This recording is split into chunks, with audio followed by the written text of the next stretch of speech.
এটা হচ্ছে সোলার। হ্যাঁ, এই সোলার থেকে এটা কানেক্ট হবে, এখানে ব্যাটারি ব্যাকআপ আছে, ঠিক আছে আঙ্কেল? জি। এটার সাথে এটা অ্যাড হবে এটার সাথে, ঠিক আছে?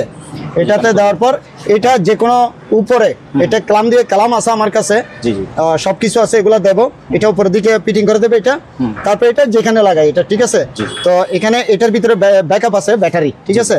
তো আমি এটা দিয়ে দেখতেছি, রিমোট দিয়ে দেখেন, হ্যাঁ রিমোট দিয়ে এটা। আচ্ছা। তো এখানে দেখেন আপনার এখানে কিছু বৈশিষ্ট্য আছে, এখানে হচ্ছে 3 ঘন্টা 5 ঘন্টা আপনার এটা টাইমিং করে দিলে, সেট করে দিলে যেটা চাপ দিবে অতক্ষণ চলবে, আচ্ছা, ঠিক আছে? আর ব্যাকআপটা মনে করেন 5 থেকে 6 ঘন্টা চলবে, ঠিক আছে? পরে আস্তে আস্তে কমলে এটা মানুষ যেমন দুর্বল হয় এটাও দুর্বল হবে, এটা হচ্ছে এক জিনিস, ঠিক আছে? রিমোট দিয়ে বন্ধ করে, হ্যাঁ এটা রিমোট দিয়ে বন্ধ করতেছি আমি, এই যে, ঠিক আছে? জি, এই হচ্ছে এই সেটআপটা, ঠিক আছে? একদম নতুন কন্ডিশন, নতুন, ঠিক আছে? তো এই সেটআপটা যদি কোনো ভাইয়ের দরকার হয় সেক্ষেত্রে অনলি ফর 2500 টাকা, 2500, অনলি ফর 2500 টাকা, ওকে, ঠিক আছে? মসজিদের সামনে, ঘরের সামনে, রাস্তায়, সব জায়গায় ব্যবহার করতে পারবেন। ওকে।